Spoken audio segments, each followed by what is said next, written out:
Dear Father in heaven, thank you, Lord, for our blessings. Thank you for your goodness, for your Sabbath day. Thank you for answered prayer and for the sunshine. We know that there are those here who have prayed for this, Lord, and you've answered. We know there'll be baptism today, and you've opened up the heaven, Lord, that there can be sunshine and warmth. And we are grateful, Father. I pray that you'll bless our worship, that through these studies we'll understand more of who you are, of where we are in Earth's history, of what is required of us, both in what we should do, how we should view the world. I pray you'll help us as we go through this process of learning and unlearning that's begun 30 years ago. I pray this in Jesus' name. Amen.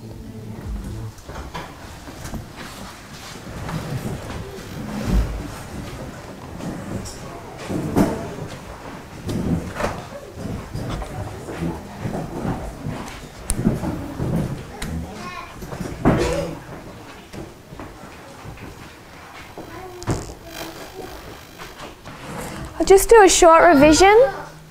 We know that really from the first meetings here, there's been a few things discussed that we need to keep in our mind for today's presentations, and I want to try and remind us of those as we go through. So we're not going to go through this in much detail. We covered ipsis from 3 different perspectives. We covered Heraclea, August of 1940, and we've traced the events of that waymark in World War II and connected it to 2018. We see 2018 as the formalisation of our message. It's our midnight cry, but it's also the formalisation of the message for the Nethinims, for the third group. So everything that they're meant to know comes from 2014. It's the 18 experience of it entirely encapsulated is 2016 and that election period. 2018 it's formalised. We looked at their line, the 10 years that goes from 2004 to 2014. So much is happening in the history of 2004. It's not all in one year. But one messenger and one message combines it all into one documentary that a Nethinim is supposed to identify. It identifies George Bush as false murders without a prophetic message. It identifies the war in Iraq without a prophetic message. A war we've already looked at as characteristic of the 7th head of Bible prophecy. It brings together the Saudi Arabia connection, all these different elements into one documentary, and it's Michael Moore. You could only come out on the right side of this history as a Nethinim if you understand that there's 2 external streams, the Ulai and the Hiddekel. 2014, their time of the end, an increase of knowledge begins to swell until the 2016 election, and you have the choice of Trump and Clinton. We marked this history of 2018. Heraclea is September 21 to December 19. September 21 is the National Cyber Strategy. September 21 is Fahrenheit 11.9. Again, he wraps up everything in this history for Nethinim that they're meant to see. Alexandria Ocasio-Cortez, the resistance. If there is an internal movement inside Adventism that leads to a priest, and remember Acts 27, what's the ship? United States and Adventism. Is there an internal movement in Adventism that results in priests? So is there an internal movement in the United States that results in Nethinims? Yeah. And who's leading that charge? Not the right, not this mainstream that people think is the only thing you can trust. It's Michael Moore, Alexandria Ocasio-Cortez, and there's others that you can put within that circle. She's born October 13, 1989.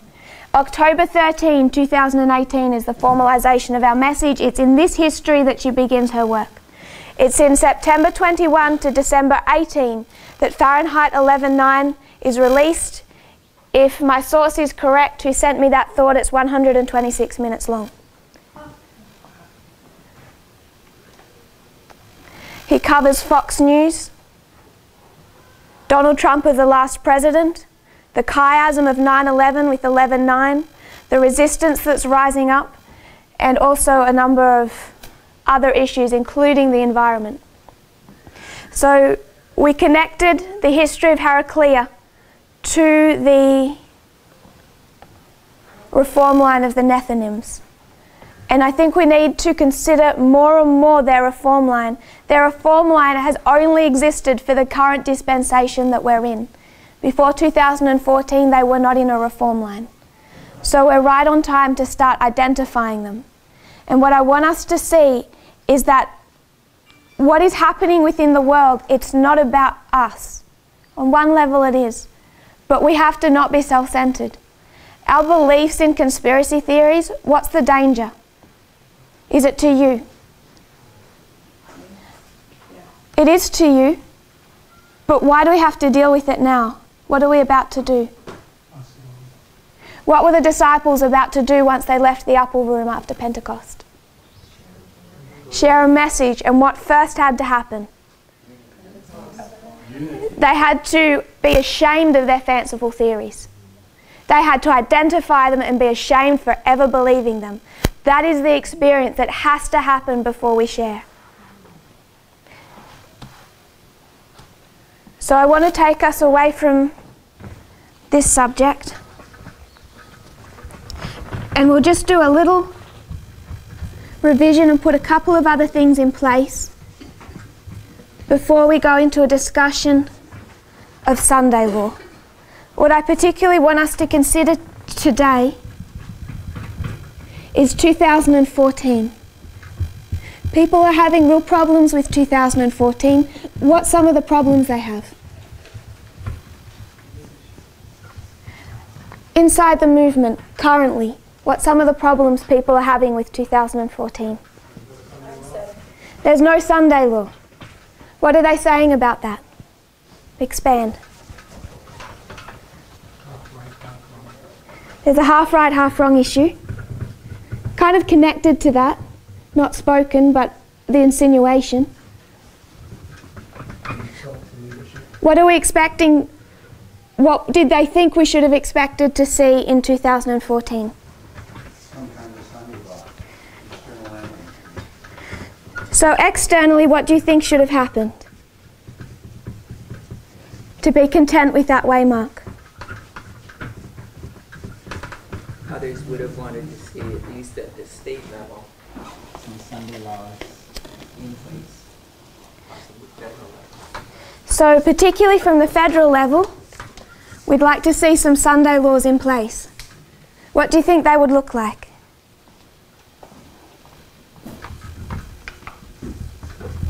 Everything closed on Sunday. Everything closed on Sunday? The shops don't open? Why do you think it didn't happen in 2014?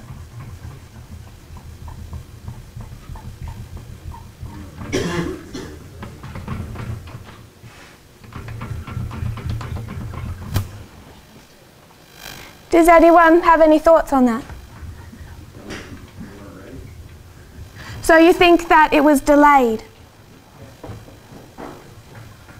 So it should have happened, but it didn't happen because we weren't ready. Or it did happen and we didn't recognize it. So it did happen and we didn't recognize it? How can that be? How can Congress pass a Sunday law and we not see it?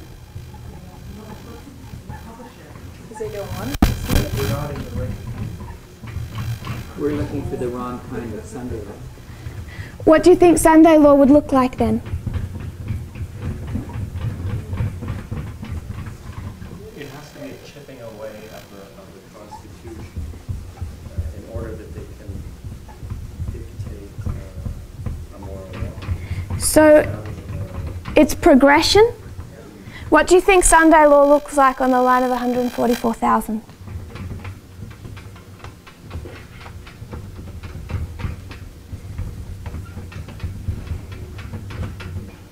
More coercion? Yeah, I think it'd be more forceful. Forceful of what? What are they forcing? Sunday worship. Forcing Sunday worship. Was that when the church groups were starting to get more active in politics? Or was that later? When, sorry? 2014, was that when church groups are starting to get more active in politics? I think we can mark that well before, but you can see it escalate there significantly. So, Kenneth Copeland and Tony Palmer announced the death of Protestantism yes. in conjunction with the Pope. And guess who else was in the Vatican putting out his worldview? Steve Bannon. He's the direction I think we need to be focusing on.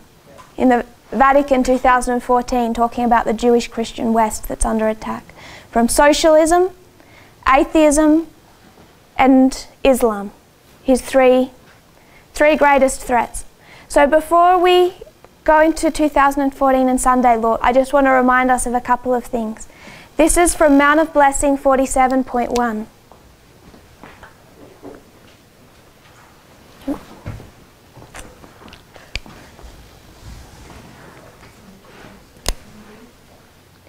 Mount of Blessing 47.1. On the mountain, Jesus was closely watched by spies, and as he unfolded the principles of righteousness, the Pharisees caused it to be whispered about that his teaching was in opposition to the precepts that God had given from Sinai. While many are saying in their hearts that he has come to do away with the law, Jesus in unmistakable language reveals his attitude towards the divine statutes. Think not, he said, that I'm come to destroy the law or the prophets. So what's the attack on Christ? You have an alpha history.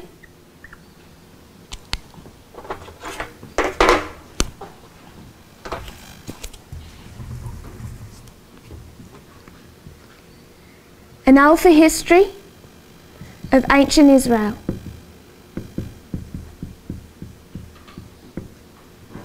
And then what do you have? An omega history of ancient Israel. This is Moses. This is Christ. And I'm not wanting to define people or anything, it's movements. So what's the attack on Christ? He's breaking down everything that was taught here. Everything that's given through Moses, Christ is destroying. That's the accusation. So when we come down into our history and we find the Millerite history, and I want to particularly note our prophet, Ellen White. And this is Alpha of modern Israel. Why are people leaving the movement? What are they saying we're doing? Misusing inspiration. What are some examples of that? Time setting. Time shall be no longer. Never again another message hung on time. Time never again a test for my people. What's another one? Church triumphant, no new organisation. They're saying that we're destroying the writings of Ellen White. It's repeating this history. It's the same accusation that they made against Christ. And what did he say? Come to fulfill. There's two problems they have here. What are the two problems for the Pharisees? It's how they read and interpret. But they first of all need to read it in its context and understand its context and do that consistently. And then they need to mark progression. So when you have the law given here, they need to understand what Moses is saying and why. And then they need to understand that there will be some changes. What does a covenant look like in this history? What does it look like in this history? Baptism. If you go back into this history, they have very good reason to say that Christ is destroying this history. Because he is changing things. There are changes. So when we come to this history, should we expect less? We need to understand what she's saying, why she's saying it consistently. So you find people say Ellen White never encouraged women to gain the right to vote. She didn't. She also said that we should not desegregate our churches. Do we still want that to happen? No. So let's read consistently. If we're going to understand that one was said at a certain time so it didn't result in genocide, that the other is written in a certain time so it also didn't result in a similar genocide. She has a reason for saying what she did when she wrote it, but we don't take those quotes and apply them into our history. We need to understand both change, progression, and also what she originally meant. And Christ is saying that he came to show the principles of what Moses wrote.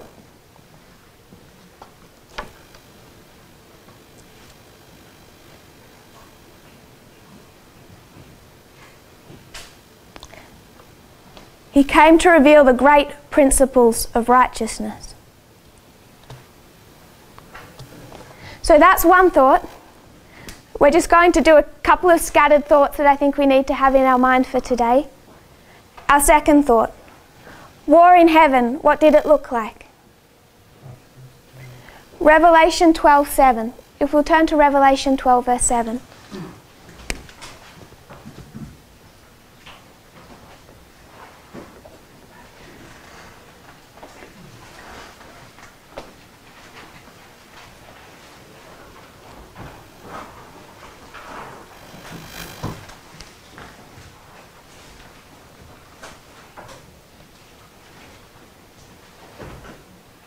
Revelation 12 verse 7.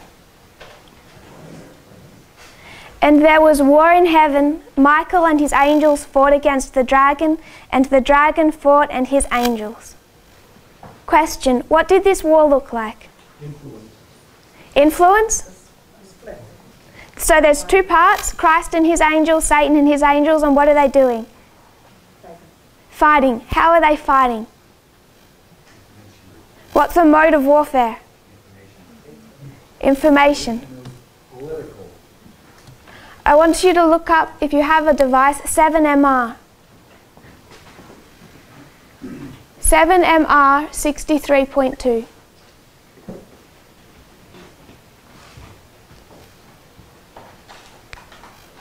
We understand the structure of a paragraph. It begins with what? Introduction, the first sentence. And if it's a good paragraph, what is that sentence meant to do? Outline what's in the paragraph. And then you have the body. It adds information, and then the conclusion repeats what? The body and the introduction.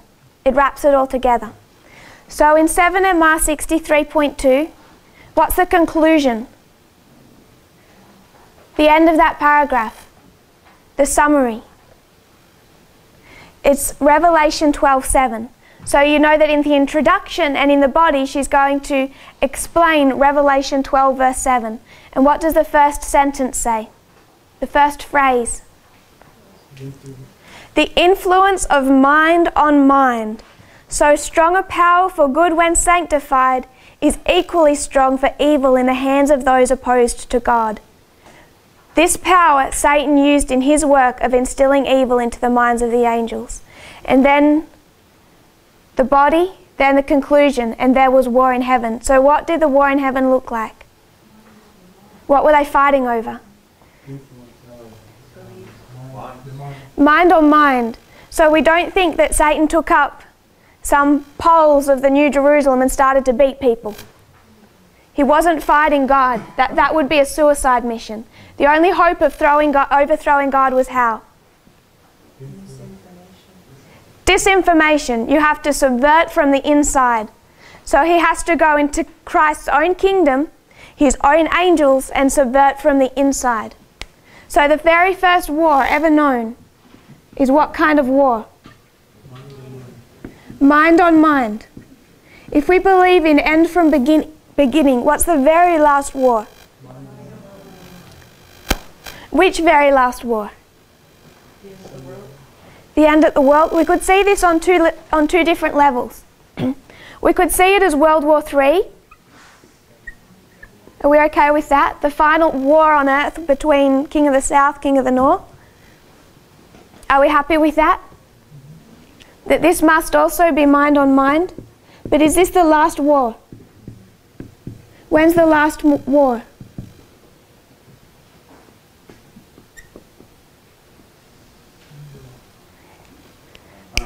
say it's progressive? Like after the 1,000 years you're asking? I'm thinking after the 1,000 years. So when everyone's resurrected and they see the New Jerusalem and they see Christ crowned as king, what happens? It's the very last chapter of the Great Controversy. The very last chapter. I just want to paraphrase from it. Satan consults with his angels, and then these kings and conquerors and mighty men. So first of all, he consults with his angels, and then who? Every great leader and general that's ever lived, contrary to the law of God, and that's nearly all of them, is there at this point in time. You have Hitler standing with Alexander the Great, standing with Pyrrhus. They're all there. The greatest soldiers and conquerors and mighty men the world has ever known. They look at the strength and the numbers on their side and declare that the army within the city is small in comparison with theirs. You don't just have these mighty generals. The skillful artisans, the inventors, start to construct implements of war. Military leaders, famed for their success, marshal the throngs of warlike men into companies and divisions. At last the order to advance is given, and the countless host moves on. An army such as was never summoned by earthly conquerors, such as the combined forces of all ages since war began on earth could never equal. Satan, the mightiest of warriors, leads them. So what is Satan wanting? What type of war? A hot war. And what does God give him? What happens? Above the throne is revealed the cross, and like a panoramic view appear the scenes of Adam's fall, temptation and fall, and the successive steps in the great plan of redemption. The Saviour's lowly birth, and then she goes through the great controversy from the fall of Adam all the way through to the end. They see it in a panoramic view. So what type of war does God fight?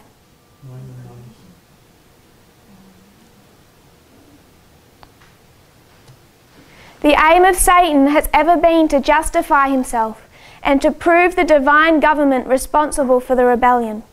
To this end he has bent all the powers of his giant intellect. He has worked deliberately and systematically and with marvelous success, leading vast multitudes to accept his version of the great controversy, which has been so long in progress. For thousands of years, this chief of conspiracy has palmed off falsehood for truth. Who's the author of conspiracy theories?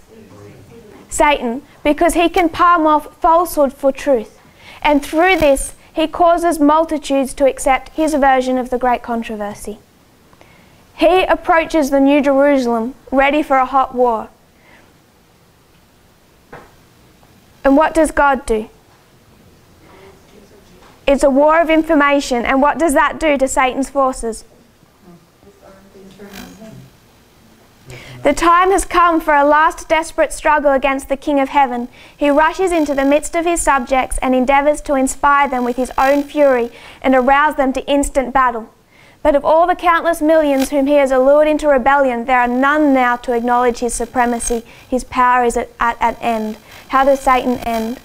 The wicked are filled with the same hatred of God that inspires Satan, but they see that their case is hopeless, that they cannot prevail against Jehovah. Their rage is kindled against Satan and those who have been his agents in deception, and with the fury of demons they turn upon them. So who takes down Satan? His own army. So when we come to 1989 to 91, how does the King of the North fight? Information war, subvert from the inside, and who took down Gorbachev? False from the inside. What is Putin doing now? 2016. Information. Subvert from the inside. Who takes down republicanism? America's own people. At the very end, who takes down Satan? It's an information war. You subvert from the inside and their own people take them down. Who's going to take down Putin at Panium and Sunday Law? His own people. This is the way war looks like now. And you can see it in the Alpha and the Omega. And the whole battle is no longer a hot war. It's a war of mind on mind. And when you see it as a war of mind on mind, you can see the great controversy externally, inside the church, inside the movement.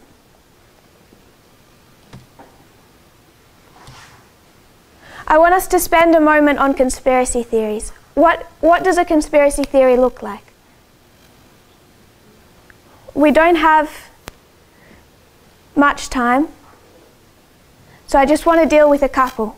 Because this is the same issue that came up in 2016 when people didn't know who to believe. This is how I see it. You may disagree.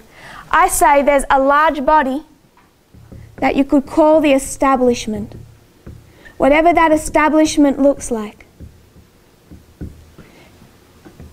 And then there's a small body. And you could say that this is science. You could say that this is the UN. You could say that this is the medical system. And then you have this small body. And it might also be scientists. Or it might not be. Might be InfoWars. Might be Breitbart. Might be Donald Trump on Twitter. But you have this quantity of evidence and this quantity of evidence. And what do conspiracy theorists tend to do? Discount this because you can't trust scientists. Doesn't matter the evidence for global warming. We want to believe this tiny amount of evidence that says the planet isn't heating up. So you can have, it doesn't matter how much evidence you have, they've got a little. So it doesn't matter how much evidence you have or how many people believe the earth is round, there will be those who see a tiny bit of evidence that it's flat. And they're going to stick to this side, and what will they do once you present them with this? Can you ever convince them? No. Why? Because they discount that evidence. Because it doesn't matter what evidence you have. It does not matter what you have. Because they'll say you're just fooled by the establishment. That you just don't know, it's secret. That they're working behind the scenes. This is Walter Weiss kind of theory. You can't argue against Walter Weiss. Why? You don't have the secret codes to unlock the handshakes and the finger moves. And if you don't have his secret codes and his methodology, then you can't understand what he's saying. You can't actually argue against it until you look at the principle behind it. So if we were to look at one of these, there's a conspiracy theory that goes around about the plane that hit the Pentagon. Have you seen that one? What do they do? What's the conspiracy theory? It was a drone or a missile. They say it was a drone or a missile, and why do they say that? Because you can't see it clearly.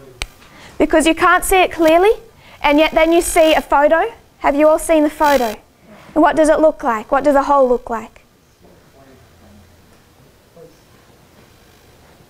Usually they'll show you a photo and say, see this? You can't possibly tell me this was a plane. Or it's the building collapsing right next to it, that all happened at once instead of should have been a progression. So what they'll show you is a photo of a little hole. It's really small. It might even be up till maybe this black line or not much higher. It's not that big. And they'll say a jumbo jet, whatever type of plane it was, would have caused a hole bigger than that. And that's their evidence that a plane can't have hit the Pentagon. And you see this little hole with some burn marks shooting out to the side, and there's no plane. And that's the photo they give you. And then they'll give you all their other thoughts, that there's, first of all, that you can't even see a plane, the size of the hole, and then they connect other thoughts and conspiracy theories with that. So that's this, and there's a small amount of group of people who believe in that. Is that true?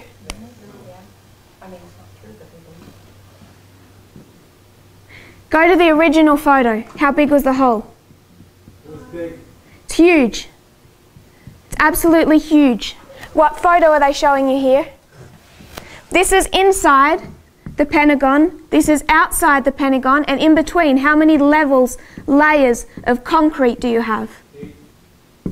8 layers of concrete. So first of all, you have a plane strike here. It's massive, a massive hole. Can you see a plane outside this massive hole? No, why? Because you have a plane going at full speed into the side of a concrete structure. What happens to the plane? It breaks through the first couple. It breaks through the third, the fourth, the fifth, the metal, all those external parts, all the metal, all the plastic, what happens to it? it begins to liquefy. It doesn't just disintegrate, it liquefies. And then as it plunges through the eighth, what comes out? Practically just the landing gear. The way it hit, the landing gear managed to come. When they show you this tiny hole, all that is the landing gear. And where is the plane? Liquefied through 8 levels of concrete. This is the problem with conspiracy theorists. When they give you a little piece of the information and they twist it, it looks accurate. You need the whole story, but to accept the whole story, you need to, first of all, accept this, that it's credible. You need to accept it's credible, and then you need all of the information. You can do that for conspiracy theory after conspiracy theory, but if people refuse to accept anything good in the establishment, they'll never accept this.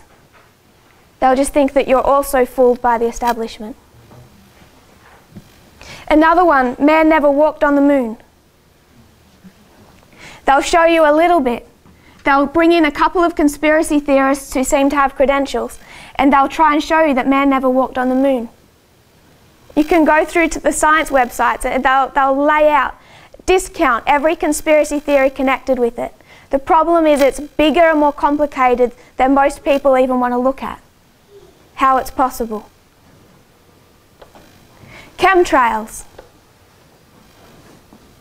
The amount of evidence to show that they have photos from World War II of little planes, little wooden structures creating chemtrails. Condensation trails. And then they say some last longer than others, therefore it must be different chemicals. No, you have all levels of atmosphere. Depends on your layer of atmosphere. Depends on the pollution up there. Depends on its nature. Depends on the humidity. You need a knowledge of all of those things to be able to explain chemtrails, but if people can't have it in a small document, all they're going to believe is this. It's been discounted in such a strong fashion, but it's still a conspiracy theory.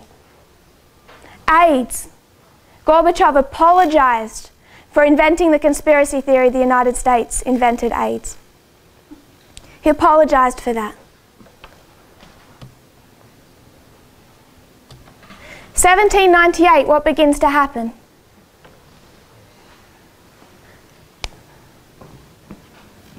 You have 1260 years of darkness. What happens in 1798? There's an increase of knowledge.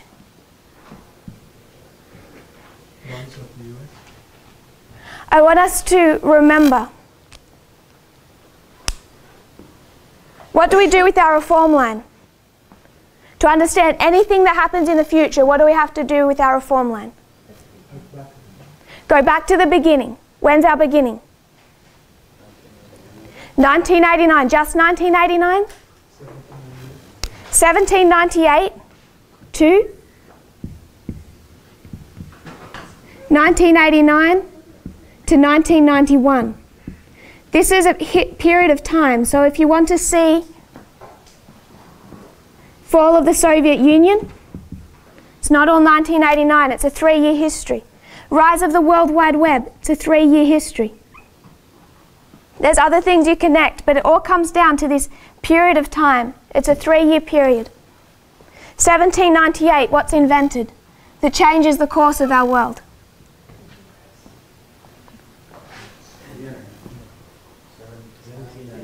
1798, famous invention that changes the course of our world.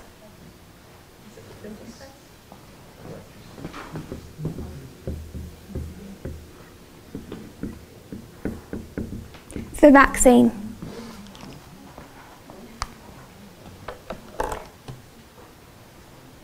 Edward Jenner was born in Berkeley, 17th of May 1749, the son of the local vicar. At the age of 14, he was apprenticed to a local surgeon. At 1796, he carried out his famous experiment on 8-year-old James Phillips, using cowpox to cure smallpox, to prevent smallpox. It was, at that point in time, one of the greatest killers of the period, hundreds of thousands of people a year. They believe 400,000 people a year. Jenner experimented, including on his 11-month-old son. In 1798, the results were finally published, and Jenner coined the word vaccine from the Latin vacca for cow, cowpox. So 1798, the introduction of the vaccine. This spreads over time. They do more and more research. It becomes groundbreaking in the fields of immunology, vaccine therapy, and preventative health. They soon begin to eradicate smallpox throughout the world. In 1801, President Thomas Jefferson declared smallpox vaccinations one of the nation's first public health priorities. So 1798. Can you make 1798 2019? The measles outbreaks? We're going there. Because people want to know what's fulfilled in 2019, and you can't before you deal with conspiracy theories. Can you make 1798 2019? And remember, in this movement, we create a difference between pulmoni and numerology. Don't use numbers. That's not how we use them. 1798 is 2019 how? When you have a dictator rise up, Napoleon, what ends?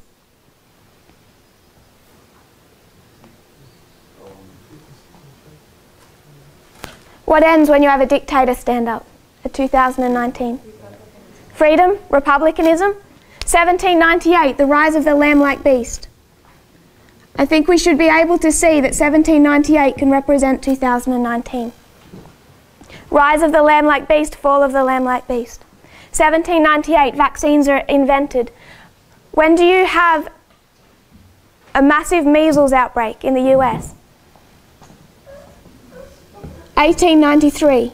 Do we use 1893 in 2019? How?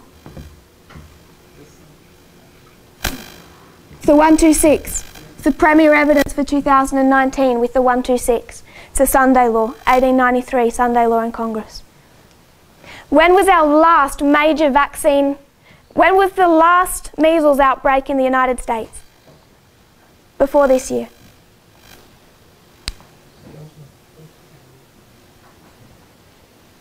When was our last major measles outbreak? It was a 3-year period. That should give you a clue. It was 3 years. So 1996? No, 3 years. 1989. 1989 and? 1989, 1990, 1991. It was a 3-year measles epidemic. And then you see it continue. It spiked. It came back down, stayed down 2014, 2019, it's off the charts and it's heading back up again. Why is it coming back this year? Anti-vaxxers? 1989 to 91, who was suffering with the measles? Where was that epidemic? It's in the US, but what area in the US? 1989 to 91, this is the New York Times. 55,000 cases of measles, 11,000 hospitalizations, 166 deaths.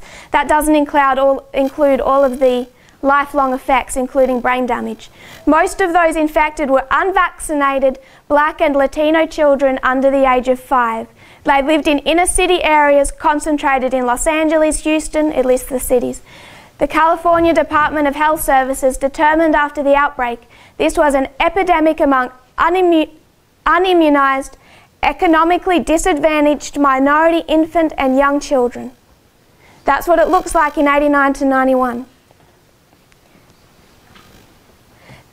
The whole point of this article is to say how we actually can't reverse this like they did in 1991. Why? Because the demographic has changed. It's no longer underprivileged Black and Latino children that were suffering. Who has it now? Unvaccinated children today that have this measles epidemic are white, middle-class, suburban. Why? Where are conspiracy theories rife? Where is Donald Trump's base?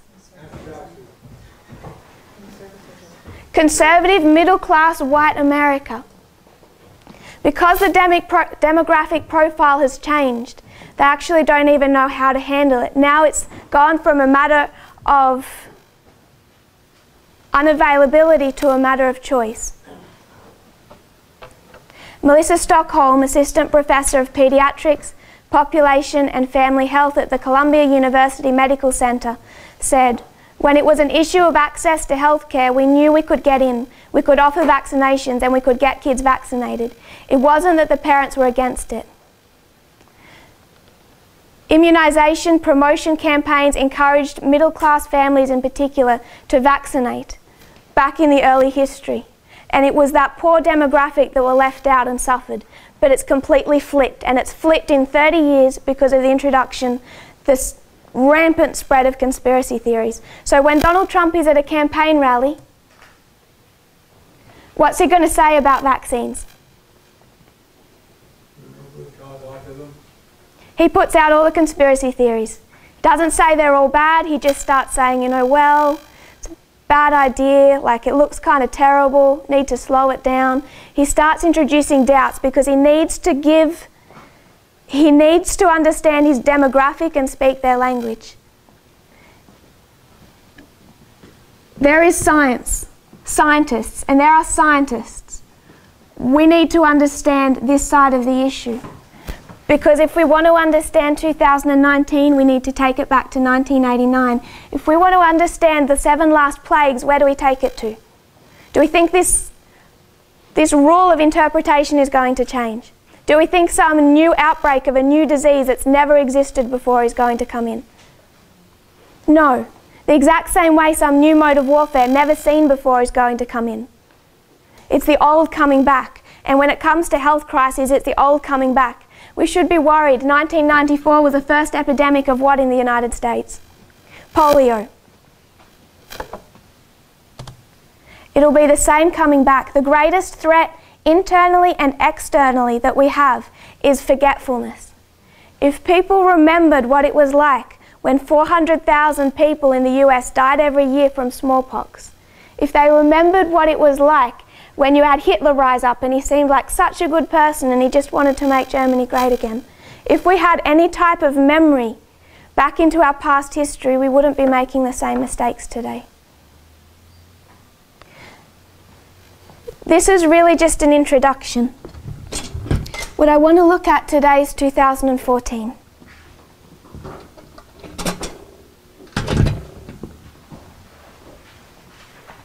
And the reason we need to deal with conspiracy theories is if I have a family member or a friend I want to be a Nethinim, do you think it's reasonable for me to go to them? They're an intelligent person, they're well studied, they might have some things wrong, but they've got a good worldview because they've been following the true stream of information all these years. And if I go to them and I say, look at how we study the Bible, look at this amazing prophetic message. And by the way, the earth is flat. What have I just done to the prophetic message? Completely discredited it. Discredited it and myself. It kills people. So between my sister and I have a sister who's 2 years older than me. She's had every vaccination that you can get when she was little. I've never had a vaccination in my life. Why is that? She's more well than I am. That's a conspiracy theory. Because my parents were becoming good Adventists. So when they became good Adventists, they saw the prophetic message and it's handed to them like a ball of dough. So they're coming from Catholicism, from Lutheranism. Both of them come into Adventism. The church, when my sister was born, they're only just starting to come in. My mother is pregnant with me, she's baptized. And between my birth and my sister's birth, good conservative Adventists give them this ball of dough of what it means to be a good Adventist. And it is the prophetic message. They came in through Daniel 2. But what's needed through this ball of dough? If you want to be a good Adventist, what comes with it? Conspiracy theories. So my sister's vaccinated, I'm not, because they were becoming a good Adventist. And our problem is the same thing the Pharisees did. They took a good message and then they needed conspiracies through it. And then when we go to people, when we take this message to people at Panium and Sunday Law, we cannot do that, or it will destroy them.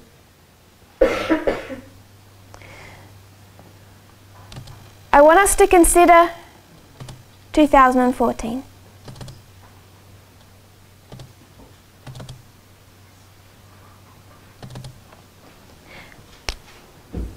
We can do a lot with 2014 and 2019. I want to specialise. I want to go into just one specific part to make a point. And this is where our studies, the ones I want to share now and what Brother Tyler's been sharing all week, they begin to come together. And I hope you can see that. When we consider 2014,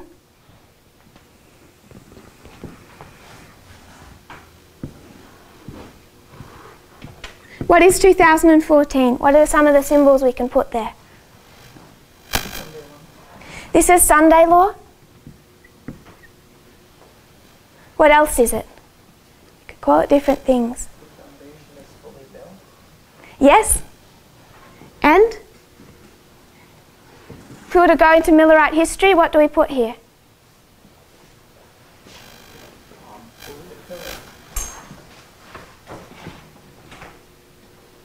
What's 2014 in the line of the Millerites? Sorry? October 22nd. No. This is... If we were to do the line of the Millerites, we'll put it up here. We could do April 19. What's April 19 on our reform line? Grab the PP, lift it up.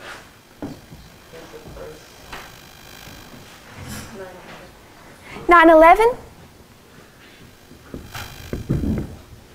So April 19, 9/11, what happens to their message? They have a disappointment. There's this space.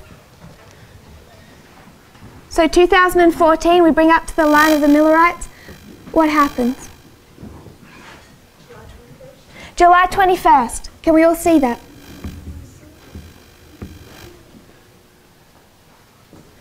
So July 21st, what happens? This is what camp meeting?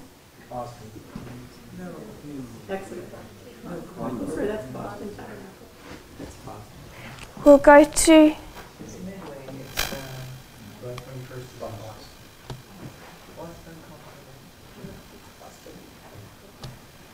It's We can go to the quotes. No, this is the first one, Boston.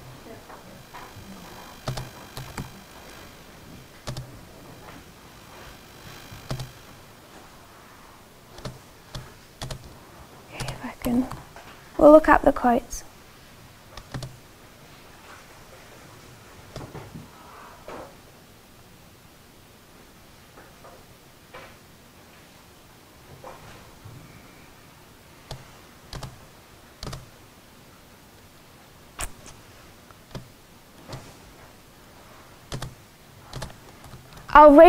I'll just read from Joseph Bates.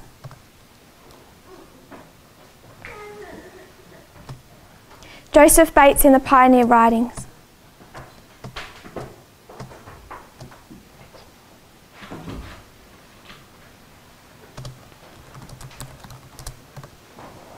A camp meeting, okay, go back up. Call the cry at midnight. So we understand April 19 is 9/11. We're okay with that? He says, we have already shown that the tarrying time for the bridegroom by the prophetic periods is a period of 6 months. It begins on the 19th of April and ends on October 22, 1844. That's a 6-month period. The midnight of this dark, stupid time would be about July 20th. He's off by 1 day. So what's July 21st? This is midnight. The midnight in the parable of the 10 virgins. This is where he places it. Samuel Snow gave the true midnight cry in the tabernacle in Boston at this time. So what camp meeting?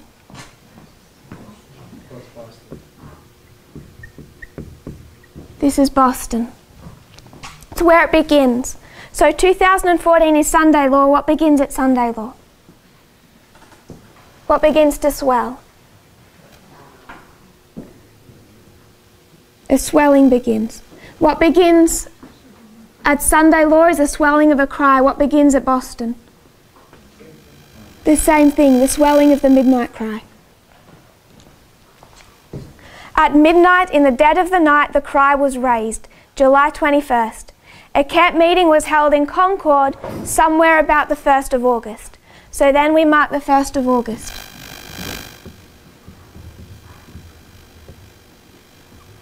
And this is Concord. And what date is that on our reform line?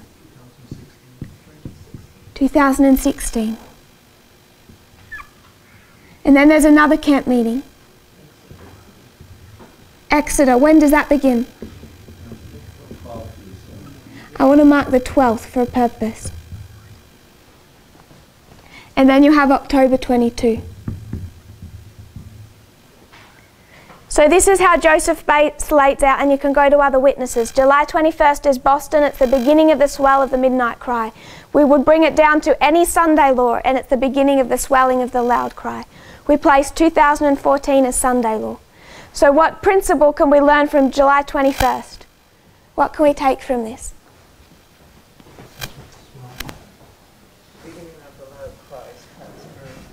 It's known as midnight from what parable? It's midnight in the parable of the 10 virgins, and because it's midnight, what symbol do they take from that? Midway? It's midway. Midway between what dates? It's exactly midway between April 19 and October 22. So if July 21st is midway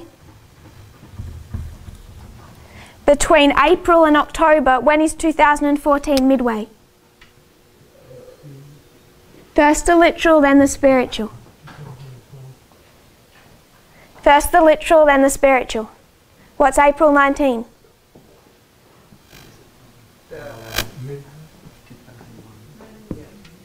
9/11. 2014 is midway between 9/11 and when? 2019. As a symbol, we can take 2014 and see if it's Sunday law, it's midway, it's midnight.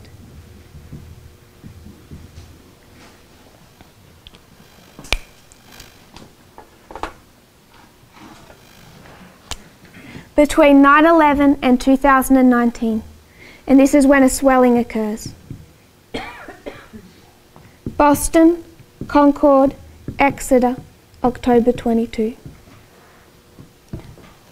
I want us to note something right from the beginning. 2014 Boston, 2016 Concord, 2018 Exeter. What do you notice?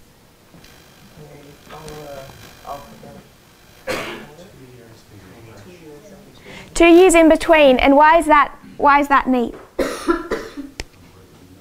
Because Concord's in the middle. If you have July 21st, August 1, August 12. August 1 is in the middle, it's a midpoint. So this is a midpoint, 2014 is the midpoint, but 2016 is also in itself, in the camp meetings, a midpoint. That becomes relevant when we look at the Civil War. So how was 2014 established? The 126. So it takes us back to what history? There's the 1888 history. That's not the one I want to cover today. I want to cover 1863. How do we go back to 1863?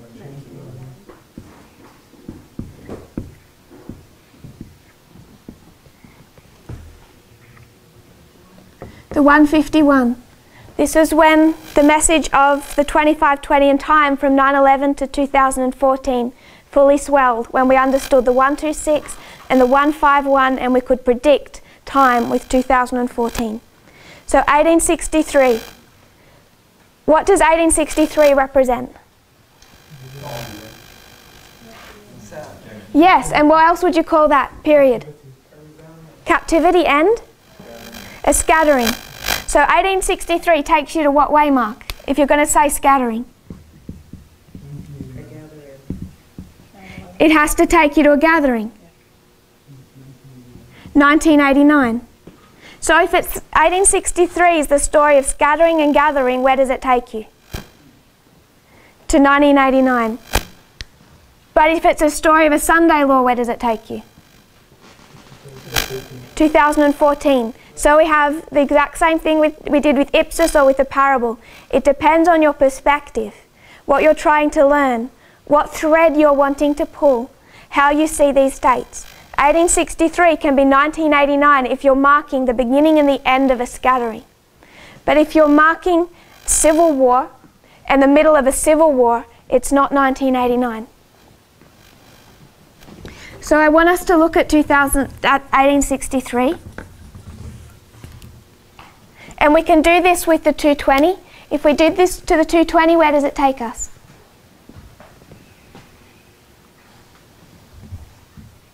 Into what history?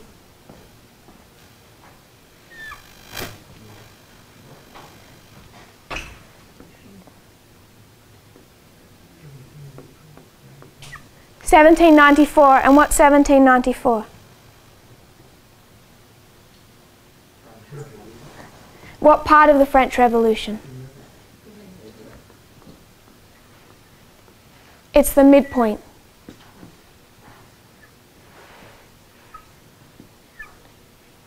So you have the beginning and the end of the French Revolution, and 1794 is Midway. You have the beginning and end of the Civil War, and 1863 is what? It begins in 1861 and ends in 1865. 1863 is Midway. This is where our symbol becomes very helpful.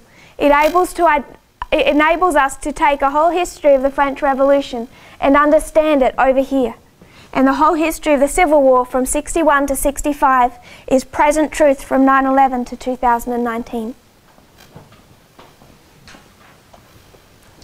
So it isn't so much the French Revolution, it's the Civil War. It's the issues that we've been discussing all week and how we make application of them.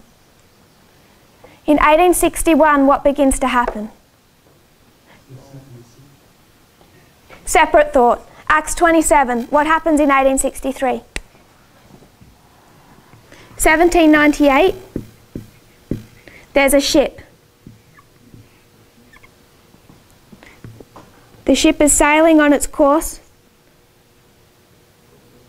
through 1840, 1844, 1861. What happens to the ship?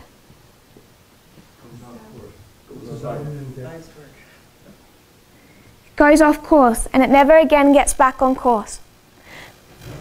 So it's in this history of 1863 that we particularly want to focus on. Go back to Acts 27. That's when the ship of the United States and Adventism, but we're going to focus on the external. It's when the ship of the United States goes off course. And that history begins with the Civil War, but we're going to particularly mark the events of 1863. How many years is it between 1798 and 1863?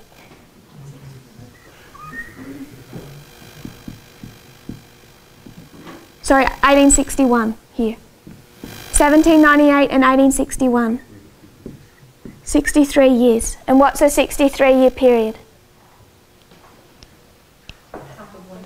It's half of a 126. What's a 126? 25/20. Can we say probation?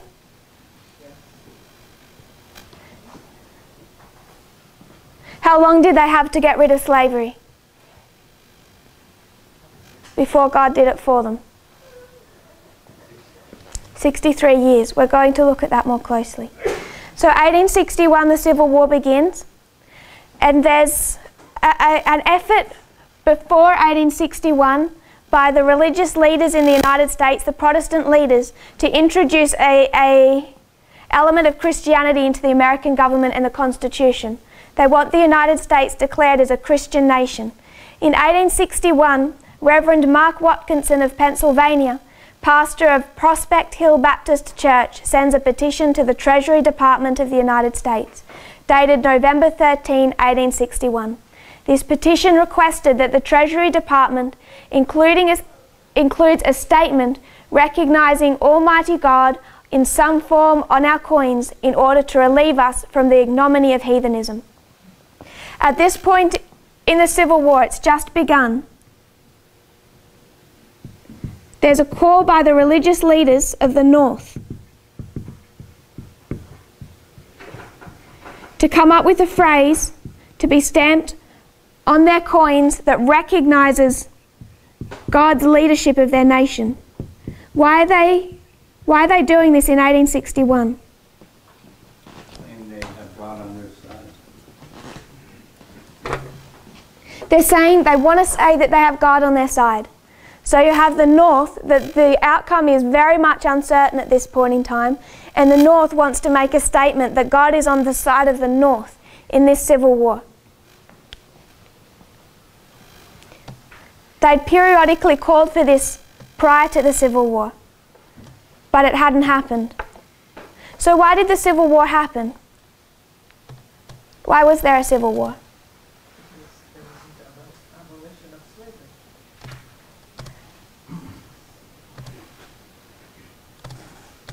Because they wouldn't come together and deal with it. Did they have to come together to deal with it? What if the South wasn't going to cooperate? There must be separation. What did the North keep doing? No. What did the North do in 1850? Reconciliation of homeland. 1850. What's the North continually doing? It's known as the 1850 Compromise. The North kept compromising.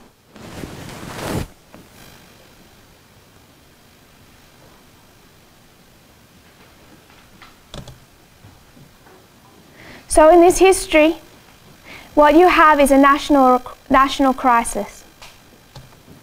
I want to quote from Review and Herald, August 27.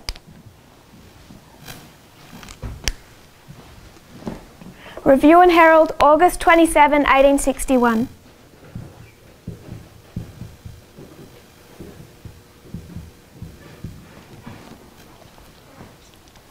Paragraph 2.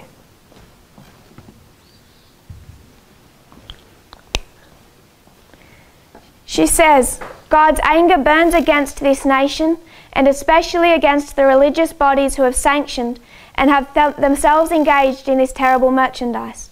Such injustice, such oppression, such sufferings, many professed followers of the meek and lowly Jesus can witness with heartless indifference, and many of them can inflict with hateful satisfaction all this agony themselves. It is solemn mockery, and Satan exults over it.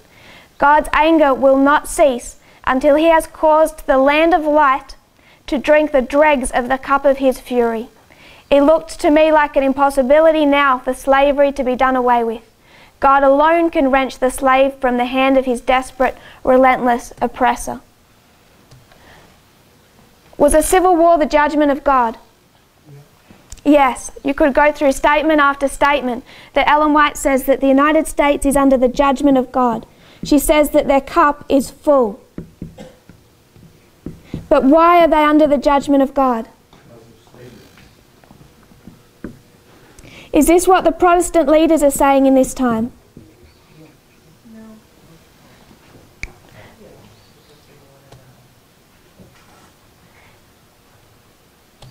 Yes and no. What part yes, what part no?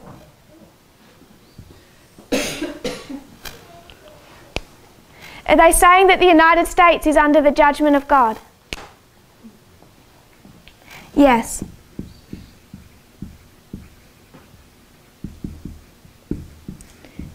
No one's questioning that the United States is under the judgment of God, but you have two streams of information as to why it's suffering the judgment of God.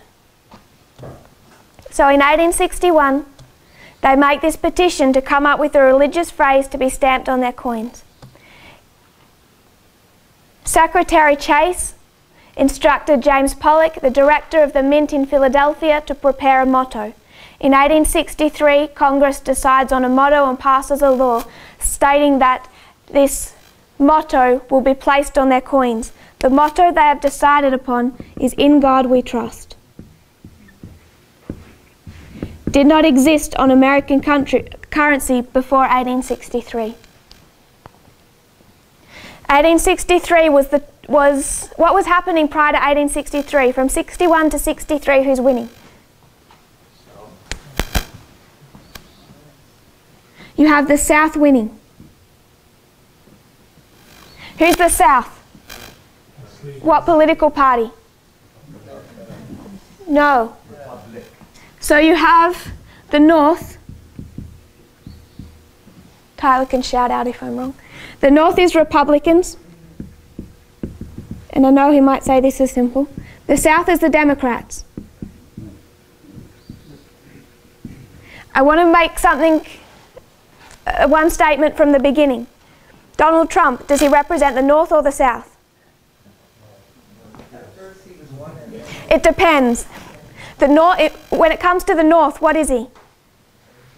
Abraham Lincoln, a dictator, church and state. The South?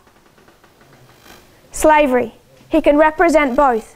But just prior to 1863, when we're considering "In God We Trust" and church and state coming together, why are they panicking in 1863? It's because they're losing. It gives us a little clue who's winning in the history of 2014. Why are the Republicans panicking? Who's in power? A black Democrat. If you're a good Democrat in this history, if you're in the South, that's a nightmare situation. So just prior to 1863, the Democrats are winning. So they start this nationwide push to unite church and state. In 1863, they decide on "In God We Trust." In 1864, they begin stamping it on their coins.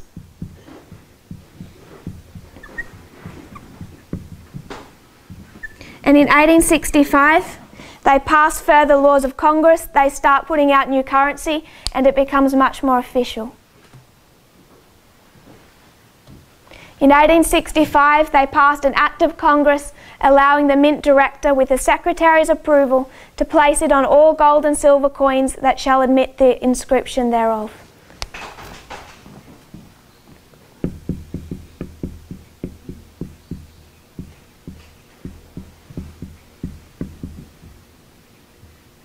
So it becomes much more official. They begin to stamp it on their coins.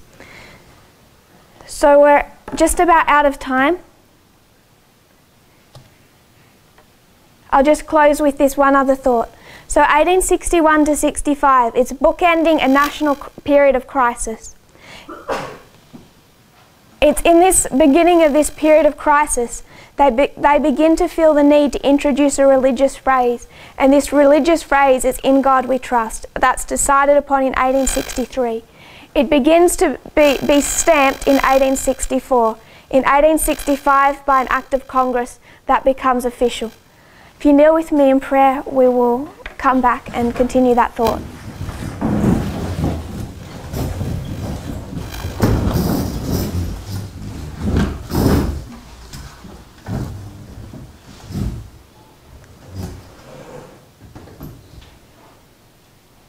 Father in heaven, thank you for our blessings. I pray, Lord, you'll teach us. May we have a stronger understanding of what the issues are in our time. Lord, may we stand on that right stream of information. Thank you for your Sabbath day. I pray this in Jesus' name. Amen.